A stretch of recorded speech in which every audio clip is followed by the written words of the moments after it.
Assalamualaikum warahmatullahi wabarakatuh. Waalaikumsalam warahmatullahi wabarakatuh. Terima kasih ya kepada teman-teman yang sudah hadir dan menyempatkan pada kegiatan kali ini, yaitu kita akan melakukan counseling kelompok. Yang mana sebelum kita melakukan kegiatan tersebut, alangkah baiknya kita berdoa terlebih dahulu ya teman-teman. Oke, berdoa dimulai.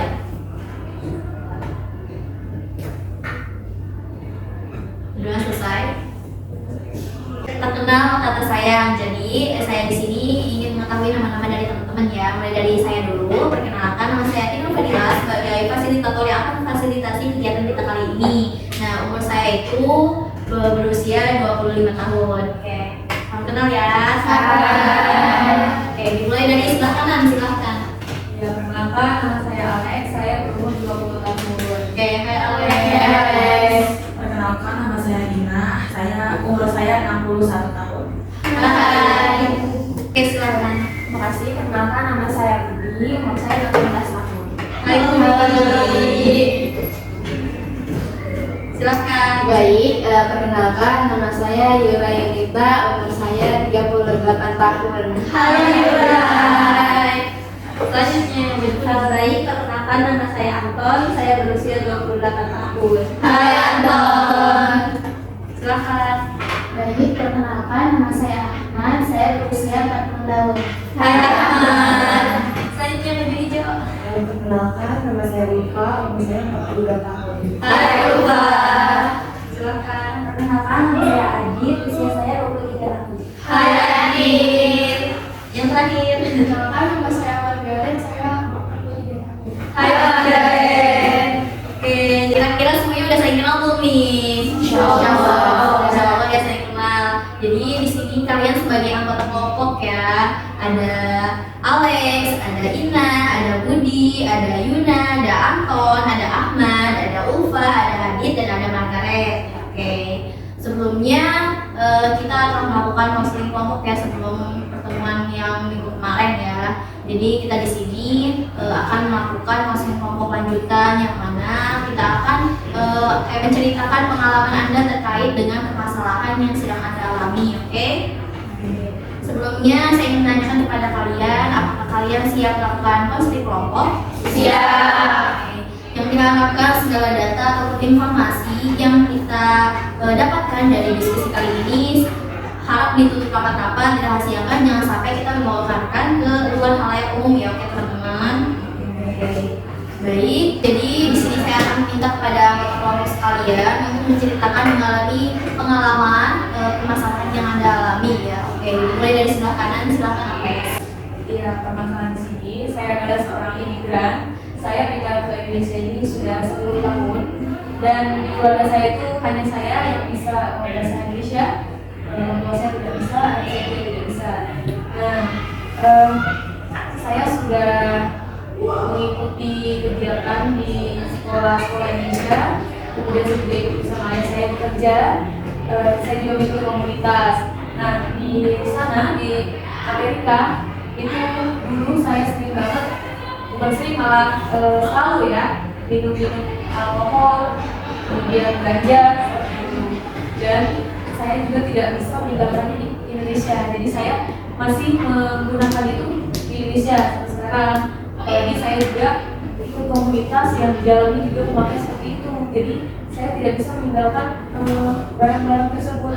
Terima kasih Alex. Selanjutnya silakan ini. Baik, di sini saya akan menceritakan atau menceritakan pengalaman saya. Umur saya 61 tahun, saya memiliki 4 anak dan 3 cucu. Saya di rumah sendiri. Keluarga saya, anak saya dan cucu saya itu tidak jauh rumahnya dari rumah saya. Jadi saya itu mengalami KDRT, kekerasan dalam rumah tangga, sehingga tangan saya itu patah.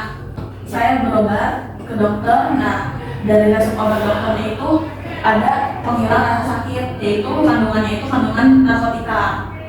Jadi saya bingung sebenarnya.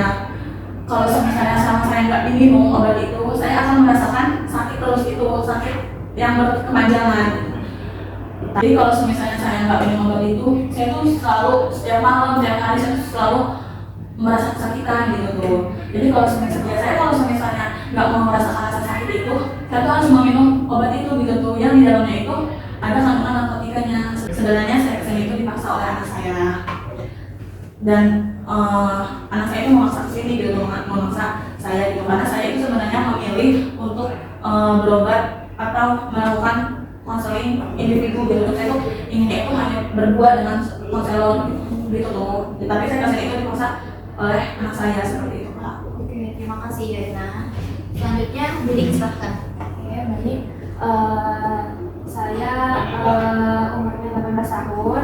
Nah, apa namanya, permasalahan saya ini, saya sebenarnya mau melanjutkan kuliah. Cuma ada satu hal di mana saya itu ditangkap karena saya menjual zat adiktif. Nah, pada peristiwa itu saya diputuskan oleh pengadilan untuk perawatan, untuk rawat inap gitu. Terus orang tua saya juga sudah tahu, dan orang tua saya juga merasa marah dengan keadaan saya ini. Jadi dia berusaha buat meluruskan saya dulu tanpa ngasih biaya saya buat kuliah dulu. Jadi orang tua saya tuh ngasih rawatan dulu ke saya untuk selesai masalahnya, baru dia ngebiayain saya kuliah gitu. Nah, jadi ceritanya itu sih. Oke, terima kasih ya Budi. Selanjutnya Yuna, silakan. Ya baik, di sini saya berusia 38 tahun dengan status sudah menikah dan memiliki 2 orang anak. Nah, di sini selama berkeluarga saya mengalami ekonomi yang sulit. Jadi ekonomi yang terus menerus turun, dan mau tidak mau saya harus membantu setir untuk mencari ekonomi lainnya dari suami saya, yaitu saya sebagai penatu di salah satu desa.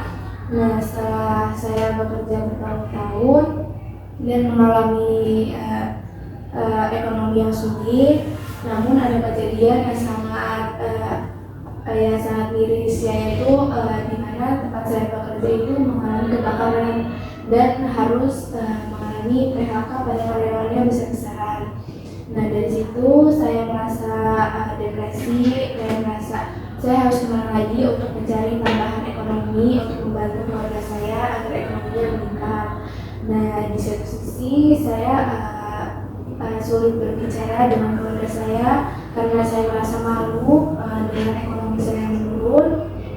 Nah, setelah itu saya mencoba untuk berkonsultasi, pergi ke ahli atau psikolog, namun saya diresepkan obat. Nah, setelah didiagnosa oleh psikolog dan diresepkan obat, saya mencoba itu merasakan obatnya tidak ada efek bagi tubuh saya. Tetap saya tidak bisa tidur, tetap saya merasa cemas berlebihan. Nah, kemudian saya pergilah ke psikolog lainnya, namun efeknya tetap sama. Nah, saya terbesit memiliki ide untuk menaikkan dosisnya atas pengetahuan dokter psikolognya. Nah, namun dosis yang saya pakai itu terlalu tinggi, yang dimana di dalam obat itu ada zat yang mengandung obat penenang untuk saya bisa tidur. Nah, setelah itu saya ketahuan oleh psikolog yang meresepkan saya obat itu, dan psikolog itu merujuk saya untuk melakukan perawatan dan rehabilitasi. Nah, di situ saya merasa depresi, saya sulit berbicara dengan orang-orang baru. Nah, bagaimana dengan seperti itu? Oke, terima kasih ya Lina atas cerita mengenai permasalahan yang dialaminya. Oke, selanjutnya kepada Anton, silahkan. Baik, terima kasih. Saya Anton, saya berusia 28 tahun dan sekarang saya tidak bekerja atau pengangguran. Nah, alasan saya mengikuti kegiatan ini adalah karena waktu kecil saya mengalami kekerasan yang dilakukan oleh orang tua saya, dan kemudian pada usia 16 tahun saya melarikan diri dari rumah. Pada saat melarikan diri dari rumah itu saya mengikuti orang-orang yang juga kabur dari rumah dan membentuk sebuah komunitas. Tetapi di komunitas itu saya dan teman-teman itu menggunakan zat narkoba yaitu heroin. Dari situ sampai saat ini saya mulai mengurangi dosis penggunaan obat-obatan saya, tetapi saya belum bisa sembuh total atau belum bisa sepenuhnya menghilangkan kebiasaan itu. Kenapa saya mulai mengurangi penggunaan obat-obatan itu? Karena saya merasa bahwa saya mulai terjangkit penyakit HIV setelah saya periksa ke dokter, dan itu disebabkan oleh penggunaan alat untuk menggunakan heroin itu. Suntikannya dipakai bersama gitu, tidak satu orang satu. Nah, dan juga saya tidak bisa mempertahankan pekerjaan saya selama 8 bulan. Sekarang saya memiliki ketakutan, saya trauma masa kecil saya yang mengalami kekerasan. Saya juga memiliki ketakutan bahwa usia saya tidak akan lama lagi karena saya mengidap penyakit HIV, dan saya juga mulai kehabisan uang karena saya tidak bisa bekerja lama karena penggunaan narkoba tersebut. Saya sulit untuk mencari pekerjaan. Jadi setelah saya mendengar bahwa ada konseling kelompok ini, saya berniat untuk mengikutinya. Terima kasih ya. Silakan kepada aku yang untuk menceritakan mengenai permasalahan Anda. Baik ya, saya di sini saya sudah menikah dan saya mempunyai anak juga. Nah, saya tuh sudah pakai narkoba itu dari umur 16 tahun dan sekarang tuh mengalami keluhan gitu kan. Saya tuh takut gitu istri saya dan bos saya tuh tahu, dan saya yakin gitu kalau misalnya bos saya tahu, saya yakin banget gitu bahwa saya bakalan dipecat. Saya juga pernah ikut rehabilitasi selama 2 bulan, tetapi itu tuh balik lagi, saya tuh hamil lagi. Terima kasih ya Ahmad. Selanjutnya kepada Ufa, silakan untuk menceritakan mengenai permasalahan yang Anda alami. Silakan. Jadi saya di sini berusia, saya berusia 42 tahun. Saya memiliki 3 anak dan saya single parent.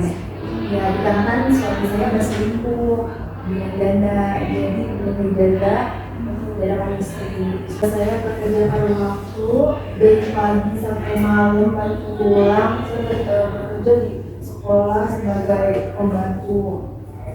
Dan dari keluarga saya pun di keluarga banyak yang mengonsumsi alkohol. Jadi saya wanita pertama yang benar-benar mengonsumsi alkohol tersebut.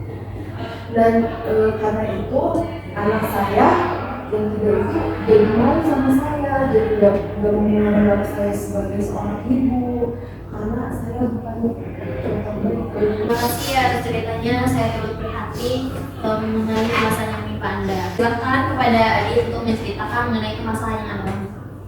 Terima kasih kakak, nama saya Adit, saya berusia 23 tahun, saya memiliki 2 istri, saya menikah sejak umur saya 60 tahun.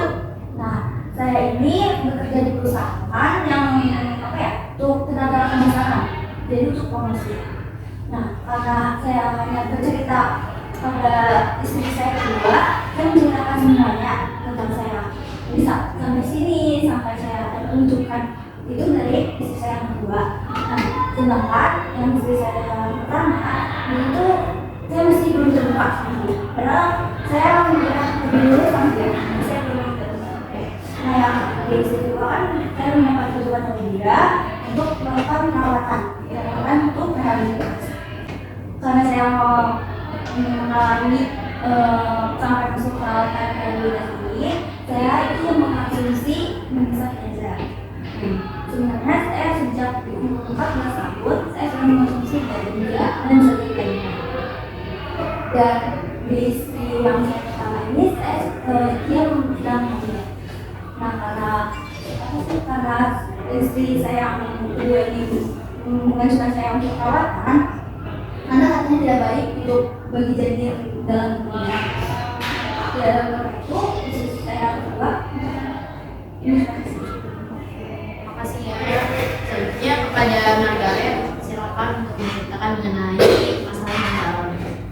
Baik, nama saya Margaret, saya tahun, saya seorang ibu rumah tangga. Saya juga penyakit, saya berkeluarga. Sekarang saya tinggal bersama saya.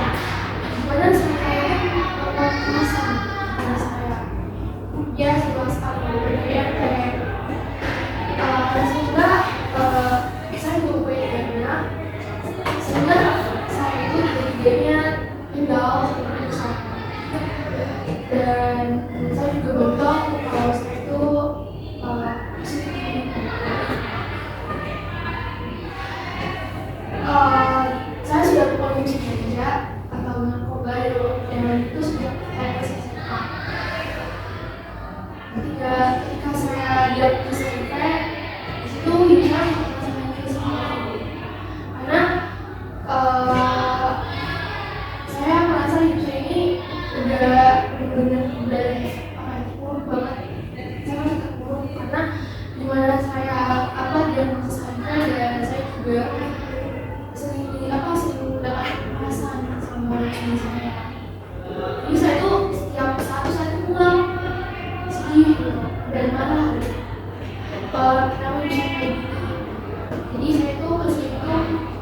prihatin terkait dengan masalah yang Anda alami. Oke, kira-kira nih kan, karena proses konseling kelompok ini kita tidak akan membahas semua permasalahan ya, karena waktunya juga tidak cukup. Jadi kita akan membahas satu permasalahan yang dialami oleh kelompok. Kira-kira kita akan membahas permasalahan siapa nih ya? Ada yang ingin berpendapat? Margaret Kak. Margaret. Oke. Margaret. Margaret. Oke, ada yang lagi berpendapat? Margaret. Oke, karena teman-teman setuju bahwa masalah yang akan dibahas pada pertemuan kali ini masalah dari Kak Margaret ya. Oke, jadi apakah Margaret boleh ya kita membahas masalah dari Kak Margaret? Boleh. Oke, teman-teman juga apakah siap membahas masalah dari Kak Margaret? Siap. Oke, jadi semuanya harus dapat berpartisipasi aktif baik itu menanggapi, menanya, ya oke berpendapat juga. Oke, saya meminta kepada anggota kelompok siapa yang ingin bertanya terkait dengan permasalahan yang dialami oleh Kak Margaret ini. Siapa? Saya Oke, silakan. awal mula Kak Margaret mengkonsumsi ganja itu karena apa ya? Oke, terima kasih ya, silakan Kak Margaret. Saya jawab ya. Jadi awal mulanya saya kenal ganja itu waktu saya di bangku kelas 11 SMA. Saya tuh waktu itu karena pergaulan bebas, karena saya berteman gitu. Jadi saya buat kenalan sama teman saya awalnya dari pacar saya. Saya pacaran sama anak jalanan gitu. Terus di situ dia ngajak saya gitu buat dan karena saya udah cinta ya sama dia, jadi saya ikut aja. Dari situ saya mulai kenalan dan setelah itu lagi saya ikut lagi. Oke, terima kasih atas jawabannya. Teman-teman, silakan. Iya, mau ikut bertanya ke Margaret. Sebelumnya kan pada usia kelas 11 SMA pasti belum memiliki penghasilan ya. Nah, saya mau bertanya, penghasilan dari mana untuk membeli obat-obatan seperti itu, sedangkan di dalam waktu kelas 11 SMA kan kita tidak memiliki penghasilan ya. Jadi dari mana kamu membeli obat-obatan seperti itu? Oke, terima kasih Yuna atas pertanyaannya. Silakan Margaret untuk menjawab. Ya saya gak malu ya jawabnya, tapi saya tentunya jangan ngajak sih. Ya saya punya uang itu karena saya masuk bilang juga saya bisa dibilang saya punya uang. Karena saya punya uang. Terima kasih ya kepada Margaret atas jawabannya lagi. Sebelumnya saya ingin bertanya juga ya, itu kan Kak Margaret mengalami KDRT ya ke suaminya. Kenapa Kak Margaret memutuskan masih bertahan atas pernikahan kamu gitu? Karena kan saya baru keluar dari penjara, terus jadi saya nggak tahu mau kemana lagi. Bahkan anak saya aja tuh, tiga anak saya tuh tinggal sama ibunya anak saya gitu. Dan keluarga saya pun juga udah angkat tangan, udah malu sama saya. Jadi saya nggak tahu saya mau kemana lagi. Dan ya setelah saya keluar dari penjara, saya cuma punya dia gitu. Walaupun ya dia melakukan kasar gitu. Menurut saya yang bisa terima saya ya. Oke, terima kasih ya Kak Margaret. Silakan kepada teman-teman jika ada yang ingin bertanya lagi. Oke, silakan Ahmad. Oh iya, Margaret, tadi kan saya dengar ya Margaret itu masuk penjara. Itu kenapa gitu Margaret bisa masuk penjara? Terima kasih ya, silakan Margaret. Sebenarnya saya masuk penjara itu gara-gara saya menggagal prostitusi online. Terima kasih ya.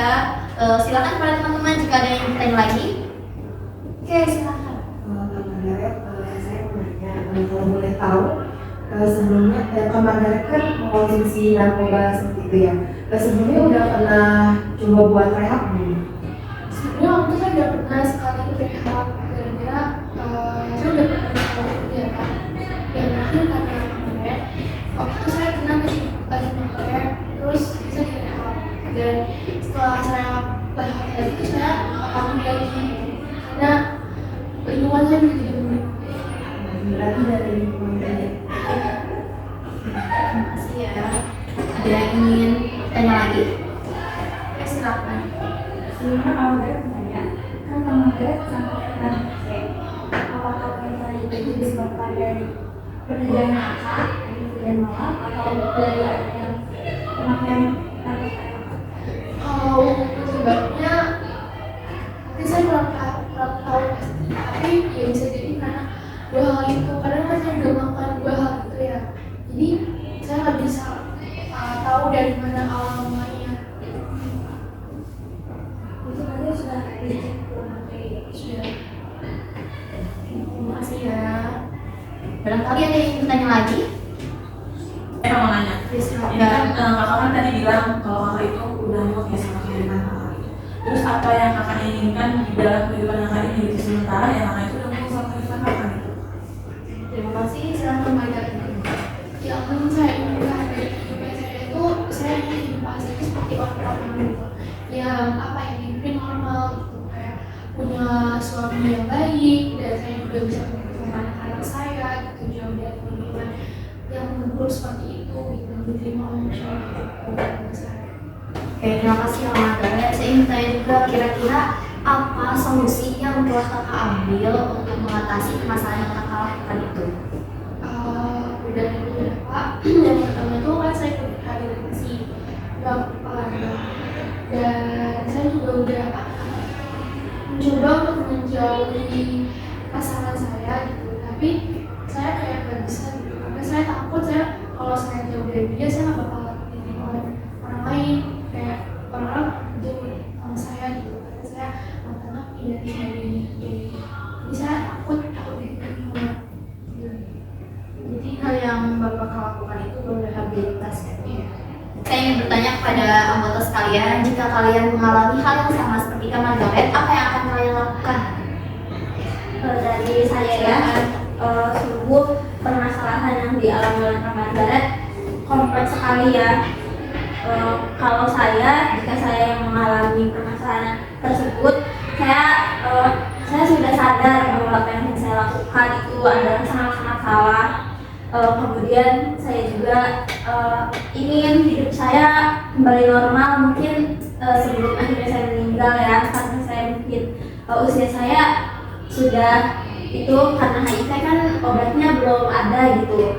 Jadi mungkin saya akan mencoba terus rehabilitasi, terus memperbaiki kehidupan saya dengan melakukan aktivitas-aktivitas yang positif. Kemudian saya mengikuti komunitas-komunitas yang positif seperti komunitas membaca maupun komunitas yang lainnya. Kemudian saya juga mungkin akan terus menjalani pemeriksaan kesehatan ya, untuk setidaknya saya mencoba agar penyakit saya itu bisa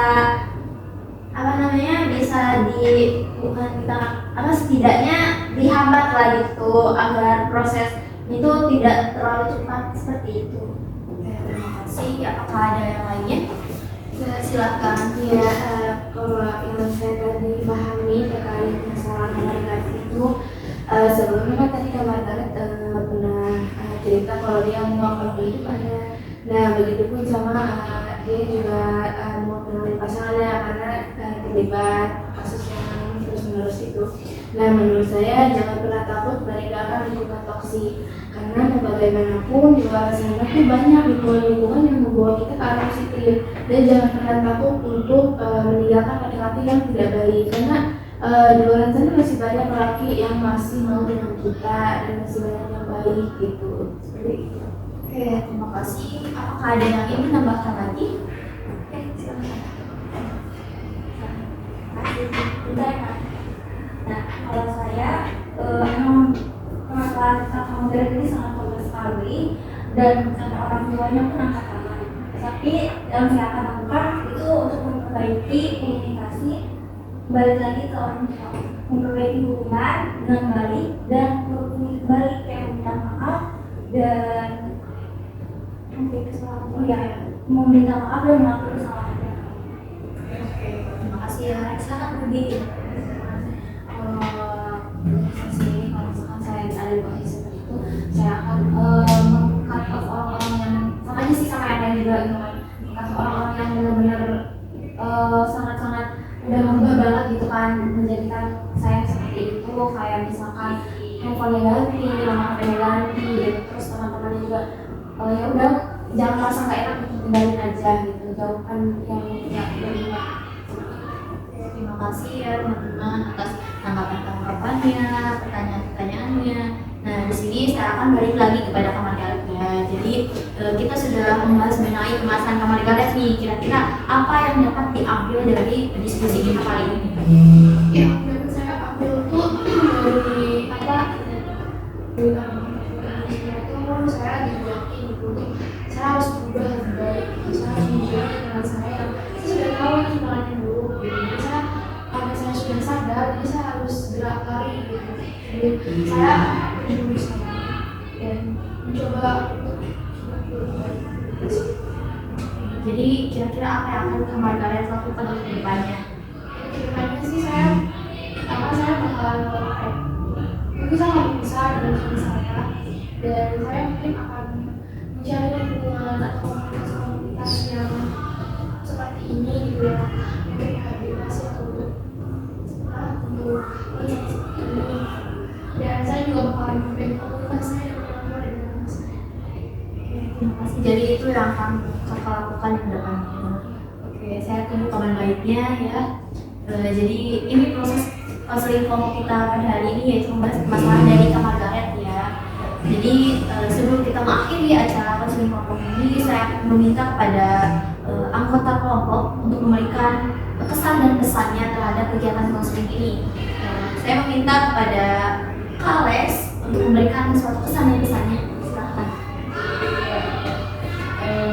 Kesan dan pesannya konseling ini banyak pelajaran dari semua, dan saya sebenarnya agak paham dengan tadi ya, karena saya juga 10 tahun di sini, tapi saya belum memahami budaya di sini. Jadi saya juga pelajaran pemahaman baru tentang yang cerita tadi, dan semoga nanti di pertemuan selanjutnya kita bisa ada lebih baik perubahan dari sikap kita semua. Mungkin walaupun sedikit tapi kita bisa berbuat lebih baik lagi. Oke, terima kasih ya. Sebelumnya juga saya minta kepada kamar galet bagaimana perasaan kamar galet nih ya setelah masalah kamar galet diselesaikan atau dientaskan pada konseling kelompok ini. Alhamdulillah ya, rasanya jadi tenang, bisa juga merasa saya juga ada juga pulang aja. Kira-kira ya kita akan melakukan konseling kelompok pada hari apa lagi ya atau minggu apa gitu? Ada yang ingin berpendapat? Oke, saya dilakukan di hari yang sama seperti hari ini saja. Iya, minggu depan. Ada yang ingin berpendapat lagi? Minggu depan. Oke, jadi untuk kontrak lanjutan kita melakukan kegiatan konseling kelompok akan dilakukan minggu depan di hari yang sama juga ya. Untuk waktu dan tempatnya nanti kita kondisikan lagi ya supaya kita lebih fresh juga ya, tidak pengap atau apa gitu, supaya lebih santai, oke? Karena proses konseling kelompok kita sudah selesai ya, dan saya akan memberikan suatu kata-kata yang dapat membangun kita untuk depannya ya. Jadi jangan takut ya, jangan takut untuk meninggalkan seseorang yang membuat kita sakit. Jadi kita harus berani untuk melakukan suatu tindakan agar kita bahagia ke depannya ya teman-teman. Oke, itu saja kegiatan konseling kelompok kita pada hari ini. Untuk menutup acara kita pada hari ini, mari kita sama-sama membaca hamdalah. Alhamdulillahirabbil alamin. Saya Tidul Fadila selaku fasilitator pada kegiatan konseling kelompok pada hari ini. Mohon maaf apabila ada kesalahan. Assalamualaikum warahmatullahi wabarakatuh. Waalaikumsalam warahmatullahi wabarakatuh. Ya. I know